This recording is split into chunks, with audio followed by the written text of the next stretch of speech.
What up, y'all? I got this question from Brandi, who is saying that she really enjoys the really in the weeds storytelling stuff and wanted to know my 3 recommendations for books that get into the weeds of storytelling.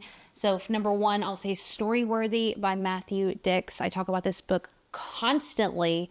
It is one of the most tactical books on storytelling. He is very cut to the chase, no BS. I interviewed him on the show. It's linked down below in the show notes on YouTube if you want to check that out. But here's some tactical things that I learned, and this is just an example. He talks about how you want to start your story with action. You're immediately in some kind of action. There's an action taking place. He also talks about why you don't ever want to end your story on a laugh, which I totally try to do all the time.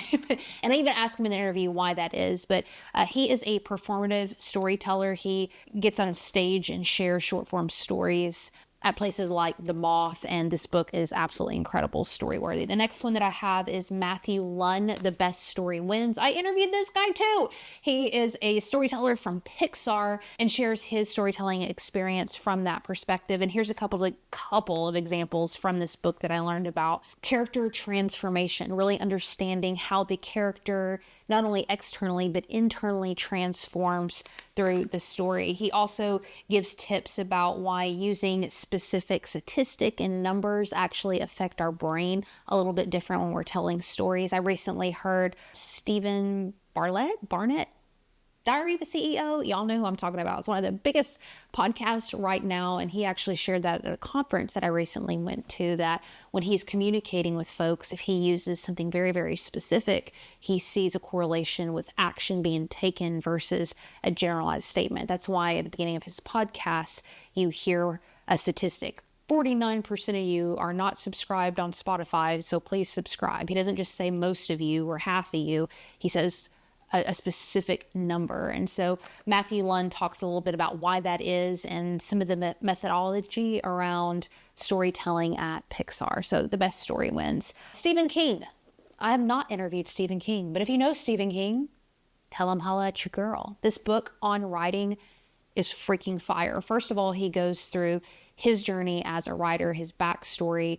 It's kind of dark. It's really funny. He's actually really, really funny, but he gets into the weeds with storytelling. I mean, he has this whole section just on adjectives and proper grammar. And I was kind of like skimming past that because your girl don't even care about all that. But what I did love is a little bit of his woo side and kind of the spiritual element to it, which was really interesting coming from Stephen King. I really didn't expect it. But an example of that is when he talks about really getting in touch with your character and almost confiding in the character of where do you want to go next? What do you want to say?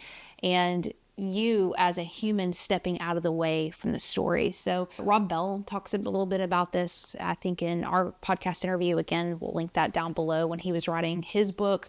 But it's just really interesting, this idea that people like Stephen King can be so specific within and so detailed with the words that they use and the adjectives. And he even talks about punctuation in here and all this stuff, but also to adding a level of spirituality. So Stephen King on writing, highly recommend. And I wanted to give a bonus. I know, Brandi, you asked for 3 recommendations. Well, I got 4. Save the Cat, Blake Snyder. Now, this is a screenwriter, and he goes through the structure of a screenplay. Now, you might be thinking, Heather, I'm not a screenwriter. I'm not a horror film writer. I'm not working at a cartoon, Pixar. I'm not a performative storyteller. The reason that I think it's really important as storytellers for us to learn from different disciplines, because what it forces you to do is ask yourself different questions. Our culture is obsessed with becoming masterful at one thing and becoming just excellent and so narrow. And there's absolutely nothing wrong with that. But living a curious life is all about asking questions. Elizabeth Gilbert talks about a creative life is curiosity.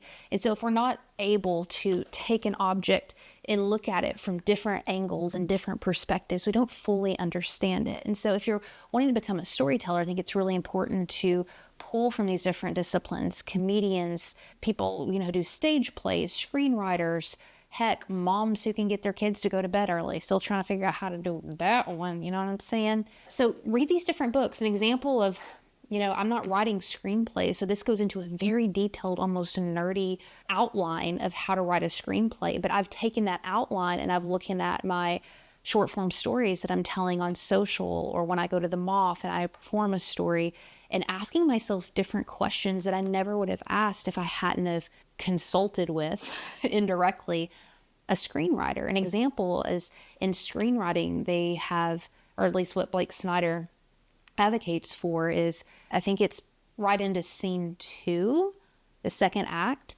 See how much I'm not a screenwriter, I said scene 2. Into the second act, there is a B story. So you see kind of like this parallel story on the side of this other character, other situation, thing that's going on. And I had never thought about that in regards to short form storytelling. And I'm working on a piece right now, and there are characters in my story, but I never really think about the parallel stories that are going on. And I may use it and I may not, but reading from different disciplines, again, puts me in a position where I'm asking myself different questions, and some of it's applicable and some of it's not. So I feel like I'm beating a dead horse here, but don't be afraid to pick up books of people outside of your industry and get into the weeds of another discipline, because it's going to help shape our perspective and make us a little more curious and wide-eyed around this whole topic of storytelling, because my goodness, there's so many beautiful ways to communicate and connect with people. And sometimes a comedian has the answer, sometimes a screenwriter, sometimes, a street performer playing the guitar, and there's something that we can learn from all these folks. So we'll make sure all these books are linked up in the show notes, along with the guests that I've had on the show. And if you have a question, something that you would like me to try to address on one of these future episodes, please let me know. And if you're listening to this on the podcast, make sure you check us out over on the YouTube. And that's it. Love you guys. Have a wonderful day.